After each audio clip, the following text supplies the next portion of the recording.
आप सभी का हमारे इस YouTube चैनल पर स्वागत है। फ्रेंड्स, आज के हम इस वीडियो में गुणनखंड करना सीखेंगे और वो भी बहुत ही आसान से आसान तरीके से। चैनल पे पहली बार आए हो तो चैनल को ज़रूर सब्सक्राइब कर लेना। अगर वीडियो पसंद आता है तो वीडियो को ज़रूर लाइक कर देना। अब यहाँ पर हम कुछ बात समझते हैं, मोटी मोटी, पतली बात नहीं, मोटी मोटी बात समझते हैं। देखो, एक हमारा होता है द्विघात समीकरण। क्या होता है द्विघात समीकरण? तो फ्रेंड, द्विघात समीकरण क्या होता है? अगर बराबर के बाद आप जीरो लगा दोगे तो ये हमारा द्विघात समीकरण होता है। इसका भी गुणनखंड किया जाता है।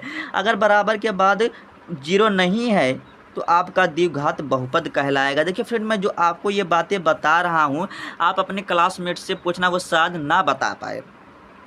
देखिए, जो द्विघात समीकरण और द्विघात बहुपद होता है, इसमें बहुत ही अंतर होता है, ठीक है। और यहाँ पर आप देखिए, द्विघात समीकरण रहेगा या द्विघात बहुपद रहेगा, जो ए का मान रहेगा वो कभी हमारा ज़ीरो नहीं होना चाहिए। अगर एक, देखिए, आप गुणनखंड किसका करते हैं, मतलब जो गुणनखंड आप अक्सर सीखते हैं, किसका सीखते हैं? द्विघात समीकरण का सीखेंगे या द्विघात बहुपद का सीखेंगे। तो ये दोनों में कंडीशन लागू होता है। अगर ए का मान हमारा जीरो हो जाएगा तो आप इसका गुणनखंड नहीं कर सकेंगे, ठीक है। अब देखिए, जो सी का मान रहेगा वो हमारा क्या रहेगा? अचर पद रहेगा। सर आपने ये क्यों बताया कि सी का मान अचर पद रहेगा? ये क्यों आपने मुझे बताया? इसलिए बताया, अभी यही समीकरण ना ऐसे लिख दे उठा के, x² -10 कर दिया, -3x कर दिया। अब आपको पता है ना कि सी का जो स्थान होगा वह अचर पद केवल होगा। अचर पद क्या होता है सर? जो गिनते हैं 1 2 3 4 5, यही हमारा क्या होता है? अचर पद होता है। तो आप ऐसे भरने से लिख देंगे x² -3x कर दोगे -10, क्योंकि आपको पता था ना कि सी का जो स्थान है वो हमारा अचर पद होना चाहिए। हमें सीखना है कि गुणनखंड। ये थी मोटी मोटी बातें थी। अब चलिए सीखते हैं पतली पतली बातें। देखिए, हमें क्या सीखना है कि गुणनखंडी समीकरण है ना, यही उतार लेते हैं। देखिए, x² है, -3x है, -10 है। अब देखिए फ्रेंड, जो यहाँ पर जो संख्या है, यहाँ पर एक है बट एक लिखा नहीं जाता, तो यहाँ से हमेशा क्या होगा? गुना, हमेशा गुना होगा। ये बात आप अपने दिमाग में रख लो। यहाँ से हमेशा क्या होगा? गुना होगा। और जो 3 है, यहाँ पर जो भी संख्या रहेगा, चर और अचर पद रहेगा, इसका जो मल्टीप्लिकेशन रहेगा, जो गुणा होगा, यहाँ पर जो चर और मतलब यहाँ पर बस इतना समझो यार, जो यहाँ पर अगर 3 है, -3 है, -5 है, कुछ भी हो जाता तो आपको ऐसा सेट करना है ना, मतलब -3 को ऐसा सेट करना है कि जोड़ने और घटाने पर -3 प्राप्त हो। जब आप इसका गुणा करो तो आपका 10 आंसर प्राप्त हो। मैंने क्या कहा? फिर से रिपीट करते हैं। यहाँ पर जो होगा, यहाँ से संख्या हमेशा गुना होगा, और यहाँ पर जो हमारा संख्या, यहाँ पर आपको ऐसा तोड़ देना कि जोड़ने और घटाने पर यह संख्या प्राप्त हो। जब आप गुना करो तो यहाँ वाली संख्या में रिजल्ट जो भी हो प्राप्त हो, मतलब यहाँ से मल्टीप्लिकेशन करने के बाद। अब यहाँ पर देखेंगे, हम सोचेंगे कौन सी संख्या है। अगर हम 5 और 2 को ले तो 5 दूनी, हाँ बिल्कुल हो जाएगा। तो यहाँ पर हम लिखेंगे क्या? यहाँ पर ऐसे अगर हम सोचे, थोड़ा मन में सोचे, अगर हम क्या ले 5, अगर हम क्या करें 2 को ले, अगर हम इसका गुना करेंगे तो हमें 10 प्राप्त हो जाएगा। हाँ, ये तो बात समझ में आ चुका है। अब यहाँ पर देखिए, अगर हम 5 + 2 करें तो कितना हो गया? 7 हो गया। लेकिन हमें क्या लाना? माइनस का लाना। बात समझो यार, मैं क्या कहना चाहता हूँ। अगर 5 और 2 का गुना करोगे, यहाँ मतलब -3 को मैं सेट कर रहा हूँ, ठीक है। यहाँ पर मत सोचना कि सर आप 5 गुना 2 क्यों कर रहे हैं और यहाँ पर 10 गुना 1 समझाए हैं। तो यहाँ पर बस -3 को ऐसा सेट करना है और करा कि -3 लाना। अगर हम 5 और 2 का गुना करेंगे तो हमें क्या होगा? 5 और 2 का जब गुना करेंगे तो हमें 10 प्राप्त होगा। लेकिन कहा गया यहाँ पर -3 चाहिए, तो ऐसा -3 कर देंगे। -3 नहीं करेंगे, माइनस कर देंगे। और आपको पता है जब हम संख्या घटाते हैं तो यहाँ पर हमारा -3 आएगा। -3 क्यों? क्योंकि हम जानते हैं घटाने के बाद या जोड़ने के बाद जो भी संख्या होती है, मतलब यहाँ पर हमारा देखिए बड़ी संख्या तो -3 आया। अगर यहाँ पर ऐसे प्लस होता और यहाँ पर माइनस होता तो कुछ भी और रिजल्ट आता। लेकिन बस हमें इतना सीखना है ना, अगर हम -5 ले +2 करें, 5 दूना 10 हो गया, 5 मन से हम 2 का घटाए, -3 प्राप्त हो गया। बस ये तो हो गया, बड़ा ही आसान हो गया। बस चलो यहाँ पर दिमाग लगाओ। अब हाँ, वो जो भी लगाना थे लगा चुके। आप यहाँ पर देखिए फ्रेंड, यहाँ पर आप इसका डायरेक्ट क्या कर सकते हैं? गुणा भी कर सकते हैं, मतलब आप फैक्टर करके भी निकाल सकते हैं। आप इतना नहीं सोच सकते हैं कि 3 को हम ऐसे तोड़े, जोड़ने और घटाने पर -3 प्राप्त हो, गुणा करें 10। इतना तो दिमाग आपके पास है, बिल्कुल है, बहुत सारा दिमाग है। अब आपको क्या करना है? यहाँ पर लिखना है एक्स स्क्वायर कर देना। अब यहाँ पर देखिए, आप यहाँ पर देखिए फ्रेंड एक्स बाहर कर सकते हैं माइनस के साथ, लेकिन ना मैं आपको अलग तरीका बताऊँगा। तो यहाँ पर ऐसे लिख सकते हैं। मैंने क्या कहा, आप देखिए 5 लिखा, ठीक है, 5 लिया था। अब आपने क्या किया था, प्लस को 2 लिया था, तो यहाँ पर आपने ऐसे प्लस को क्या किया, 2 कर दिया। और यहाँ पर एक्स है ना, तो आप एक्स के रूप में तोड़ेंगे ना, तो यहाँ पर आपको एक्स वाला लगाना पड़ेगा, तो एक्स हो गया। और यहाँ पर हमारा -10 है, तो -10 हो गया, बराबर 0 लगाओ चाहे ना लगाओ, ठीक है। सिचुएशन के अनुसार अगर द्विघात समीकरण रहेगा तो लगेगा, नहीं रहेगा तो नहीं लगेगा। अब इतना करने के बाद अब क्या करना है, दो पद में कॉमन देखना है। अगर आपको लग रहा है कि आप हमारे वीडियो में टाइम लग रहा तो छोड़कर छूमंतर हो जाओ। यहाँ पर देखिए फ्रेंड, हमने क्या किया, यहाँ पर अगर आप चाहते तो -x बाहर करते, फिर लिखते झाम ताम, लेकिन झाम ताम नहीं, समझना है प्रश्नों को ना। अब यहाँ पर दो पद में कॉमन देखेंगे।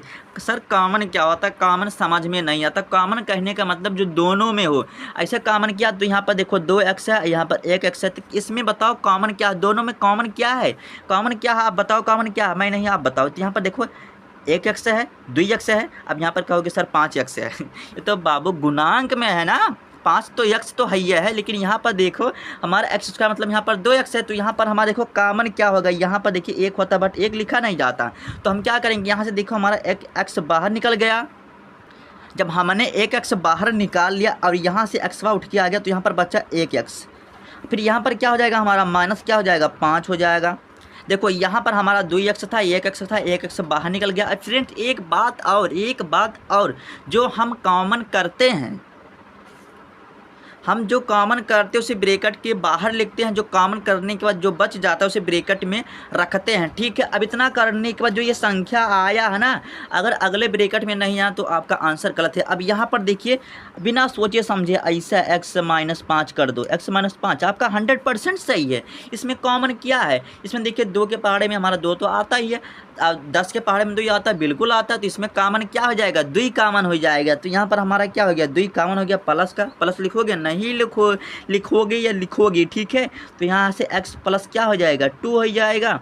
और यहाँ से सेम है, x-5 हो जाएगा। थोड़ा सही से लिखो ना, आप सब लिख लेना, बस आपको समझ में आना चाहिए, ठीक है। x+2 फिर से लिख रहा हूँ, यहाँ से x- क्या है 5, और आपका यही आंसर हो जाएगा, ठीक है। फ्रेंड अगर आपको थोड़ा सा भी वीडियो थोड़ा सा भी पसंद आता तो लाइक कर देना यार। मैं देखता हूँ भाई आप सब वीडियो बड़े मेहनत से देखते हो, बट भाई लाइक नहीं करते भाई, ऐसा क्यों करते हो यार भाई, लाइक कर दिया करो, ठीक है। आखिरी बार कह रहा हूँ, लाइक कर दिया करो। अब यहाँ पर देखिए हमें क्या करना है, देखिए यहाँ पर एक द्विघात, फिर मैंने द्विघात कहा, आप कुछ भी बोलो बस समीकरण समझो, में गुणनखंड करना है। इसको लिखो क्या है, 2x² है प्लस x है माइनस 6 है। हमने आपको क्या बताया, मैंने आपको बताया यहाँ पे हमेशा गुना होगा, हमारा आ गया 12। और यहाँ पर ऐसा तोड़ना है, ऐसा तोड़ना है कि जोड़ने और घटाने पर 1 प्राप्त हो, 1 लिखा नहीं जाता, 1 प्राप्त हो। जब इसका हम गुना करें तो हमें क्या हो, 12 प्राप्त हो। तो आप बहुत से बच्चे ना क्या करेंगे, अगर बड़ा संख्या होगा यहीं पर तो इसे 12, हाँ 12 इसे लिखेंगे, 2×6 12, 2×3 6। तो यहाँ पर आप इतना दिमाग लगा सकते हैं यार, अगर हम 4 और 3 को लो या ले, अगर हम 4 और 3 को ले भैया तो गुना करेंगे तो आएगा 4 3 12। अगर हम 4 में से 3 को घटा देंगे तो हमें 1 प्राप्त होगा, बट 1 लिखा नहीं जाएगा। तो यहाँ पर x है, तो यहाँ पर हम इसे 1x लिखेंगे, तो x गायब, मतलब 1 गायब हो जाएगा तो x हो जाएगा। बहुत ही सिंपल है यार, थोड़ा सा माइंड लगाना है, बस इतनी सा दिमाग लगाना है। देखो तो यहाँ पर लिखोगे 2x², आपने क्या संख्या बनाया था, आपने बनाया था कि यहाँ पर अगर हम 4x लें, मतलब 4 को लिया, अगर यहाँ पर हम 4 लें, अगर 4 में से हम 3 को घटा देंगे तो यहाँ पर आप x के रूप में तोड़ रहे हैं, मतलब यहाँ पर तोड़ रहे हैं बाबू, x के रूप में तोड़ रहे हो ना। तो यहाँ पर हमारा क्या हो गया माइनस, देखो 4 में से 3 को घटाओगे तो हमारा 1 आएगा, वो भी प्लस का आएगा, तो x हो जाएगा। अगर आप इसका गुना करोगे 4 और 3 का तो कितना होगा, 12 होगा। इतना करने के बाद दो पद में कॉमन ढूंढने लगो। अब यहाँ पर देखिए कॉमन क्या होता है फ्रेंड, मैंने बताया जो दोनों में होना चाहिए। मैं आपको देखिए यहाँ पर अगर हम जगह है, चलो यहाँ पर देखो यहाँ पर देखिए हमारा 2 तो है। अब देखिए जो 4 है, 4 में क्या देखिए हमारा 4 में बाबू 2 आता है, 2 गुने 2। अब यहाँ से देखिए 2 हो गया, 2 हो गया, तो 2 हमारा क्या हो गया कॉमन। तो मैंने बताया कॉमन क्या होता है, दोनों में होगा तभी कॉमन होगा। अब यहाँ से देखो हमारा 1 2 है तो 1 2 बाहर निकल गया। और यहाँ पर भी x मतलब यहाँ पर 2 तो है और इसके भी गुणांक में 2 आता है तो 2 बाहर हो गया। अब यहाँ पर देखो 2x हो गया, x इसका मतलब 2x, मतलब यहाँ पर 1x लिखा है तो यहाँ पर क्या करोगे, यहाँ पर 1x ऐसे लिख लेना। अब यहाँ पर जब 1x लिख लिया तो अब क्या बचा, यहाँ पर केवल x बचा और यहाँ पर क्या बचा, केवल 2 और x तो कॉमन कर लिए। यहाँ पर 1 का x था ना, कितनी बार हिस्सा लगाओगे। इतना करने के बाद बिना सोचे समझे ऐसे लिखो x + 2, यही आएगा, यही आएगा।